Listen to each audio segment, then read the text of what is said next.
नमस्कार दोस्तों, स्वागत है आपका रामोज मैथ्स क्लासेस ऑनलाइन चैनल पर। उम्मीद है कि आपकी तैयारी कल के मैंने जो वीडियो बनाए थे सेकंड ग्रेड मैंने संस्कृत विभाग के लिए, उसके बाद अगर आप मोटिवेट हुए हों तो आपने आपकी तैयारी शुरू की होगी बिल्कुल स्टार्ट जीरो से। देखिए सुन, आज के इस वीडियो में हम डिस्कस तो क्या करेंगे, हम पोस्टमार्टम करेंगे आपके 2022 के रिसेंटली पेपर यानी कि 2022 सेकेंड ग्रेड संस्कृत विभाग के उस पेपर का आज हम पोस्टमार्टम करेंगे कि भाई टॉपिक वाइज कितने क्वेश्चन आए थे उस पर डिस्कस करेंगे।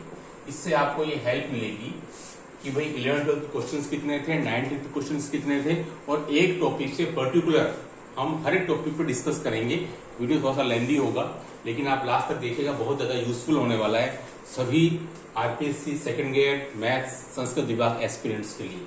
ठीक है, देखिए मैं आपको बता देता हूँ 2022 का जो पेपर 2 वैकेंसी थी स्टूडेंट, वो पेपर हुआ था आपके 15 फेब 2023 को, यानी कि रिट के एग्जाम के 11 दिन पहले ये पेपर कंडक्ट हुआ था आपका। देखिए स्टूडेंट, इसमें क्या हुआ था कि आपके जो 11th-12th के जो क्वेश्चन थे स्टूडेंट, वो 70 प्रश्न आए थे, यानी कि 70 प्रश्न आए थे, और आपके 9th-10th के स्टूडेंट इस बार प्रश्नों की संख्या बढ़ गई थी, यानी कि 20 प्रश्न थे। और इसी वजह से इस वैकेंसी में जो मेरिट है स्टूडेंट, वो सोच से 15-20 नंबर ऊपर गई है। उसका मैं मेन रीजन मान रहा हूं कि 9-10 के 20 क्वेश्चन थे। जनरली 20 क्वेश्चन आते नहीं है, जनरली 10-11-12 का ही रेशो रहता है, लेकिन संस्कृत विभाग वाले पेपर में 20 क्वेश्चन 9-10 के थे और 11-12 के 70 क्वेश्चन थे। क्योंकि आपको पता है 26-12-2022 को जो पेपर हुआ था उसमें सारा मिसमैच था। तो यहां आकर के थोड़ा संतोष हुआ कि जो सिलेबस है, जो आपके सिलेबस के अकॉर्डिंग जो ब्लूप्रिंट दिया हुआ था उसके अकॉर्डिंग पेपर आया, यानी कि 9-10 और 11-12 मिलाकर के 90 क्वेश्चंस दिए हुए हैं। अलग से 11-12 के क्वेश्चंस नहीं है स्टूडेंट, मैं फिर बताता हूँ आपको। 9-10 और 11-12 मिलाकर के आपके 90 क्वेश्चंस दिए हुए हैं, उसी के अकॉर्डिंग क्वेश्चंस आए। तो ये एक संतोष की बात थी, उसको फॉलो किया गया। तो फिर इस वीडियो में हम 11th-12th के उन टॉपिक्स पर डिस्कस करेंगे कि हर एक टॉपिक से, यानी कि अलजेब्रा से कितने क्वेश्चंस आए, 2D से कितना आए, उन सब पर। ठीक है, वीडियो को लास्ट तक देखिएगा। देखिए स्टूडेंट, सबसे पहले अगर मैं बात करूं आपका अलजेब्रा की, यानी कि बीज गणित की स्टूडेंट, ये एक इजी टॉपिक्स आते हैं अलजेब्रा के अंदर। अगर आप सेकेंड ग्रेड मैथमेटिक्स की तैयारी करते हैं, भले वो सामान्य शिक्षा विभाग हो या संस्कृत शिक्षा विभाग, तो मैं आपको सलाह दूंगा कि आप अलजेब्रा को अच्छा करें, क्योंकि बहुत ज्यादा फॉर्मूले नहीं है, बहुत ज्यादा डिफरेंट टाइप ऑफ क्वेश्चंस भी नहीं है। तो आप इसमें मेहनत करेंगे तो आपको डेफिनेटली अच्छा आउटपुट देगा। तो ये वो पहला टॉपिक है मेरे लिए जो कि आपको अच्छे से करना है। देखिए स्टूडेंट, अलजेब्रा में अगर मैं बात करूं तो टोटल नंबर ऑफ क्वेश्चन थे आपके 11, यानी कि अलजेब्रा में मैंने क्या क्या रखा है वो आप देख लीजिए। नंबर 1 क्वाड्रेटिक इक्वेशन स्टूडेंट, द्विघात समीकरण, इसके आपके 3 प्रश्न थे क्वाड्रेटिक इक्वेशंस के। नंबर 2 स्टूडेंट आपको एपीजीपी स्टूडेंट आपको पता है एचपी तो रिमूव हो चुका है आपका लास्ट टाइम, इसके 2 क्वेश्चन थे स्टूडेंट। नंबर 3 आपके कॉम्प्लेक्स नंबर यानी कि समिश्र संख्या के स्टूडेंट आपके उस पेपर में 2 क्वेश्चन थे। और स्टूडेंट नंबर 4 यानी कि द्विपद प्रमेय, इसके सबसे ज्यादा क्वेश्चन थे स्टूडेंट। मैं आपको बता दूं कि द्विपद प्रमेय स्टूडेंट इंपॉर्टेंट रोल प्ले करती है, इसके 4 क्वेश्चन थे। और अनफॉर्चुनेटली परम्यूटेशन कॉम्बिनेशन का कोई क्वेश्चन मुझे नजर नहीं आया। ठीक है, तो इसमें आप देख सकते हैं कि ये अलजेब्रा में टोटल आपके 5 टॉपिक हैं 11th-12th के। क्वाड्रेटिक इक्वेशन से आप शुरू करते हो और परम्यूटेशन कॉम्बिनेशन तो खत्म करते हो सिलेबस के अकॉर्डिंग। तो इसमें पीएमसी यानी कि परम्यूटेशन कॉम्बिनेशन का कोई क्वेश्चन नहीं था। तो उसमें आप देख सकते हैं अलजेब्रा के 3, 2, 5, 2, 7 टोटल 11 क्वेश्चन थे जो ठीक ठाक थे। अमूमन इतने ही आते हैं। अगर मैं पीएमसी को शामिल करता तो यहाँ पर 2 क्वेश्चन होते या 3 होते, यानी कि एक आध क्वेश्चन यहाँ से कम हो जाता तो उनका परम्यूटेशन कॉम्बिनेशन में आ जाता। क्योंकि आपको पता है स्टूडेंट कि परम्यूटेशन कॉम्बिनेशन का बहुत सारा पार्ट बाइनोमियल थ्योरम में ऑलरेडी आ जाता है ना, इसलिए उसने पीएनसी को स्किप कर दिया। तो स्टूडेंट आप देखिए अलजेब्रा के टोटल 11 क्वेश्चंस थे। ये मैंने आपको टॉपिक वाइज स्टूडेंट मैंने आपको बता दिए। ठीक है, इसको आप नोट कर लीजिएगा।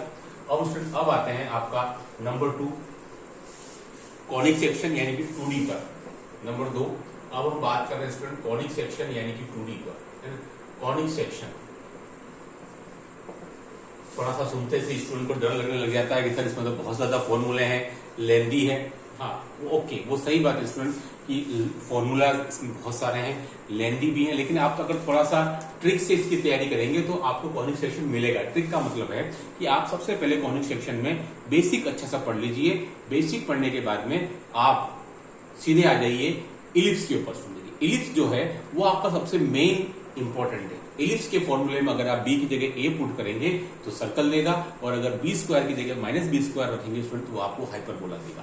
तो यानी कि आपका इलिप्स जो है वो आपके दोनों ही प्रॉब्लम सोल्व करेगा, मोस्टली सर्कल की और हाइपरबोला की। तो आप इस तरीके से थोड़ा सा स्मार्ट तरीके से पढ़ेंगे तो आपको कॉनिक सेक्शन में भी क्वेश्चंस मिलेंगे। देखिए स्टूडेंट, कॉनिक सेक्शन की अगर मैं बात करूं तो सर्कल के हमेशा 2 क्वेश्चन आते ही आते हैं, इस बार भी थे। बेसिक जो था स्टूडेंट उसमें से 4 क्वेश्चन थे, ये इंपॉर्टेंट रोल था। बेसिक इजी क्वेश्चन थे। बेसिक में स्टूडेंट क्या आता है, आपके जो डिस्टेंस फॉर्मूलाज हैं, बेसिक में इंपॉर्टेंट था स्टूडेंट आपका केंद्रक, अंतः केंद्र, लंब केंद्र और परिकेंद्र। ये 4 इंपॉर्टेंट थे और इन पर बेस्ड क्वेश्चन भी हमेशा आते हैं स्टूडेंट। उसके बाद में आपको पता है कि दूरी सूत्र के आधार पर आप समचतुर्भुज, समांतर चतुर्भुज, आयत, वर्ग, इन सब में जो डिफरेंस करते हैं उस पर भी बेस्ड क्वेश्चन थे स्टूडेंट। तो बेसिक पर बेस्ड 4 क्वेश्चन थे उस टॉपिक के। नंबर 3 आपके दीर्घवृत्त तो बेस्ड स्टूडेंट, उसमें एक ही क्वेश्चन था। आपके नंबर 4 आपके रेखा पर बेस्ड स्ट्रेट लाइन स्टूडेंट, उसमें आपके एक ही क्वेश्चन था। परवलय पर बेस्ड स्टूडेंट, उसमें एक ही क्वेश्चन था। इसमें आपका अति परवलय पर बेस्ड कोई भी क्वेश्चन नहीं था। तो आप देख सकते हैं 6, 7, 8, 9 टोटल 9 क्वेश्चंस थे आपके 2D कॉनिक सेक्शन के अंदर, और लगभग स्टूडेंट आपके यही रहता है। परवलय पर स्टूडेंट आपके 2 क्वेश्चन थे, यानी कि आपके 10 क्वेश्चन थे टोटल। हाइपरबोला पर क्वेश्चन नहीं था। लगभग 10 क्वेश्चन अमूमन आते हैं। टोटल आपके 6 टॉपिक हैं, 1, 2, 3, 4, 5 और हाइपरबोला टॉपिक में आता है, लेकिन उस पर क्वेश्चन नहीं था संस्कृत विभाग सेकंड ग्रेड में। तो उसमें देखिए 2 टॉपिक पर हमने डिस्कस कर लिया है, कौन कौन से, एलजेब्रा एंड 2D। चलिए अब स्टूडेंट आते हैं आपका ट्रिग्नोमेट्री। ट्रिग्नोमेट्री कंपेरेटिवली सरल है, इस पर क्वेश्चंस काफी सारे थे। कम मेहनत में ये आपको अच्छा खासा रिवॉर्ड देगा। नंबर ऑफ फॉर्मूलाज बहुत सारे हैं, लेकिन आपकी मजबूरी है कि त्रिकोणमिति के सारे फॉर्मूले आप अच्छे से कर लें। क्यों? क्योंकि वो आपके पूरे कैलकुलस में चलते हैं। डिफरेंशियल कैलकुलस में बिना त्रिकोणमिति के फॉर्मूले के काम नहीं चलेगा। इंटीग्रल कैलकुलस में बिना त्रिकोणमिति के फॉर्मूले के काम नहीं चलेगा। तो इसमें ट्रिग्नोमेट्री, न केवल ट्रिग्नोमेट्री के 5 क्वेश्चन बल्कि डिफरेंशियल कैलकुलस और इंटीग्रल कैलकुलस मिला के जो लगभग 10 से 12 क्वेश्चन आते हैं उनकी भी पूर्ति करता है। इसलिए स्टूडेंट ट्रिग्नोमेट्री की इंपॉर्टेंस है। भले ही फॉर्मूले ज्यादा हों, लेकिन ये आपके कम से कम 15 से 20 क्वेश्चंस में इंपॉर्टेंट रोल प्ले करते हैं। इसलिए ट्रिग्नोमेट्री के सारे फॉर्मूले आपको कंठस्थ याद होने चाहिए। ठीक है, चलिए देखिए स्टूडेंट, त्रिकोणमिति के क्या क्वेश्चन थे। त्रिकोणमिति के स्टूडेंट आपके लगभग 7 क्वेश्चन थे जो एक इंपॉर्टेंट है। साथ में स्टूडेंट आपको जो बेसिक वाला त्रिकोणमिति है स्टूडेंट, उसके 5 क्वेश्चन थे। एक क्वेश्चन आपका हाइट एंड डिस्टेंस पर था, अवनमन कोण पर।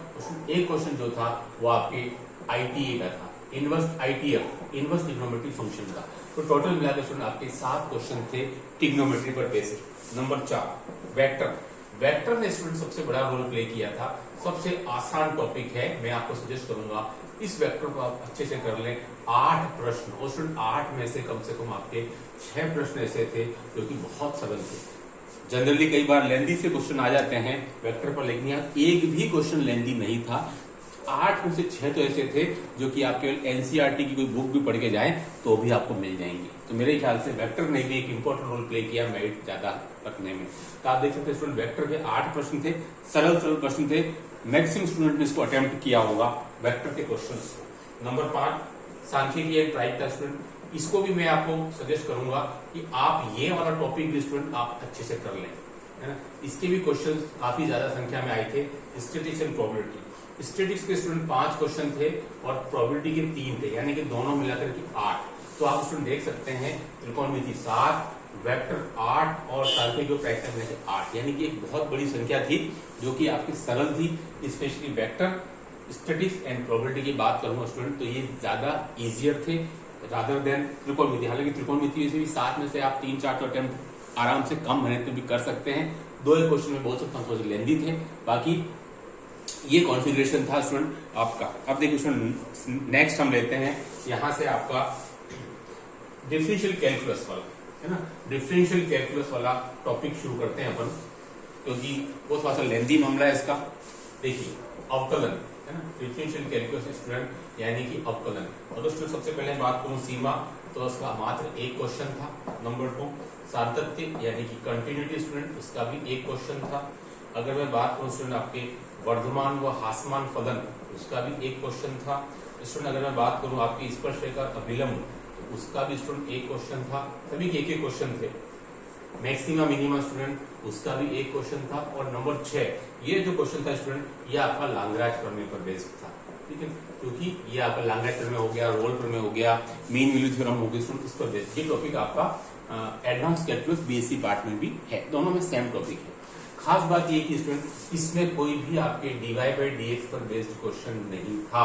ये थोड़ी सी चौंकाने वाली खबर थी इस पेपर के अंदर, यानी कि 1 2 3 4 5 और 6 टोटल 6 क्वेश्चन थे, जो मेरे ख्याल से 2 से 3 क्वेश्चन कम थे, क्योंकि डीवाई बाई डीएक्स के लगभग 2 से 3 क्वेश्चन आते हैं। लेकिन इस बार पेपर सेटर ने देखा ही नहीं और डीवाई बाई डीएक्स का इसमें कोई भी क्वेश्चन मुझे नजर नहीं आया। तो अवकलन के 6 क्वेश्चन थे स्टूडेंट, लगभग अवकलन के आपके 8 से 9 क्वेश्चन आते हैं। यहाँ थोड़ी सी कटौती हुई है अवकलन के क्वेश्चंस में, जो क्वेश्चंस आने चाहिए थे अवकलन के स्टूडेंट वो क्वेश्चन नहीं आए। सभी टॉपिक से एक एक थे, लेकिन जो सबसे मेन टॉपिक माना जाता है अवकलन का डीवाई बाई डीएक्स, उससे कुछ भी नहीं था। हालांकि एक भी क्वेश्चन नहीं था स्टूडेंट इस टॉपिक से, ठीक है। अब हम बात करते हैं स्टूडेंट आपके 3D ने सबसे ज्यादा निराश किया। केवल और केवल एक क्वेश्चन था स्टूडेंट आपका प्लेन का, जबकि 3D में स्टूडेंट आपके 3 टॉपिक आते हैं। बेसिक वाला कौन सा, direction, ratio, direction, cosine. Number 2 straight line यानी कि सरल रेखा, और नंबर 3 यानी कि समतल। ये 3 टॉपिक आते हैं स्टूडेंट इसमें। सभी से लगभग मिलाकर के 5 से 6 प्रश्न आते हैं, लेकिन कटौती करके एक ही प्रश्न आया। और मेरा कारण है कि जो लगभग 78 से 80 क्वेश्चन आते हैं 11 12 के स्टूडेंट, चूंकि यहाँ पर एक ही क्वेश्चन आया तो 5 क्वेश्चन की कमी सीधी आपकी 3D से हो गई, है ना। 3D से स्टूडेंट सीधी 5 क्वेश्चन की कमी हो गई, जिसकी पूर्ति उसने 9 10 के 20 क्वेश्चन देकर के की है। और इन 9 10 के क्वेश्चन की वजह से स्टूडेंट आपकी मेरिट जो है वो जो सोच थी उससे 15 से 20 नंबर अबोव गई है। और दूसरा कोई खास रीजन नहीं है, कोई प्रॉब्लम नहीं है। 9 10 क्वेश्चन 15 आए 20 आए बेहतर है, आपको अटेम्प्ट करने में ज्यादा आसान होंगे। और ये भी मोस्टली जो थे सीधा फॉर्मूला बेस्ड थे, जो ज्यादातर स्टूडेंट ने अटेम्प्ट किए होंगे। तो उसमें देखिए ये था पूरा कॉन्फ़िगरेशन इन 70 क्वेश्चंस का। अलजेब्रा हो गया, ट्रिग्नोमेट्री हो गया, कैलकुलस हो गया, दोनों हो गए, डिफरेंशियल और इंटीग्रल कैलकुलस, ट्रिग्नोमेट्री हो गया, वेक्टर हो गया, 2D हो गया, 3D हो गया, स्टैटिस्टिक्स और प्रोबेबिलिटी। कंप्लीट स्टूडेंट मैथ्स मैंने आपको बता दी है किस टॉपिक से कितने क्वेश्चन पुटअप हुए थे 11 12 70 और 9 10 20। आई होप कि ये वीडियो आपको मदद करेगा आगे 2024 की जो विज्ञप्ति आई है संस्कृत विभाग की, कि आप यहाँ से क्वेश्चंस को आप जरूर देखेंगे। पेपर को जाकर के आप देखिए साइट पर, चाहे तो उसकी हार्ड कॉपी निकाल लीजिए और फिर उसकी प्रैक्टिस कीजिए। लेकिन इस वीडियो से आपको मदद मिलेगी कि पिछले पेपर में किन किन चीजों पर ज्यादा फोकस किया गया था। 9 10 भी इंपॉर्टेंट है, जिसको कि हम सोचते हैं कि भाई 10 12 क्वेश्चन ही आते हैं, लेकिन उसमें 20 क्वेश्चन थे, यानी कि इसने इंपॉर्टेंस दी। इसलिए आपको भी ध्यान देना है इसके ऊपर। इसको आप अच्छे से कर लिया 9 10 वाले को, तो भी अगर 20 क्वेश्चन है तो आपको अगर 13 14 15 20 18 मिल गए तो आपको मेरिट में बहुत अच्छा स्थान दिलाने में हेल्पफुल साबित होगा 9 10। इस वीडियो में इतना ही। नेक्स्ट वीडियो में मैं अपने बीएससी पार्ट के टॉपिक वाइज, जैसे कि अलजेब्रा के अंदर क्वेश्चन कहाँ से आया, सब ग्रुप से आया, कि परमोशन ग्रुप से आया, कि साइक्लिक ग्रुप से आया, कि ऑटोमोटिज्म से आया, कि हाइपर कि आपको कहाँ, वो सब मैं आपको डिस्कस करूंगा टॉपिक वाइज नेक्स्ट मेरी वीडियो में। इस वीडियो में इतना ही। Do like share subscribe my channel. बहुत बहुत धन्यवाद, क्योंकि हमारा चैनल एकमात्र ऐसा है जो कि आपको आरटीसी सेकंड ग्रेड और फर्स्ट ग्रेड से रिलेटेड आपको सारी इंफॉर्मेशन देता है, भले मेरिट के बेस पर हो, चाहे फॉर्म्स के बेस पर हो, चाहे आपको मोटिवेट करना हो स्टूडेंट। इसलिए इस चैनल को सब्सक्राइब करना बनता है। Do like share subscribe channel. Okay, thanks, बहुत बहुत धन्यवाद।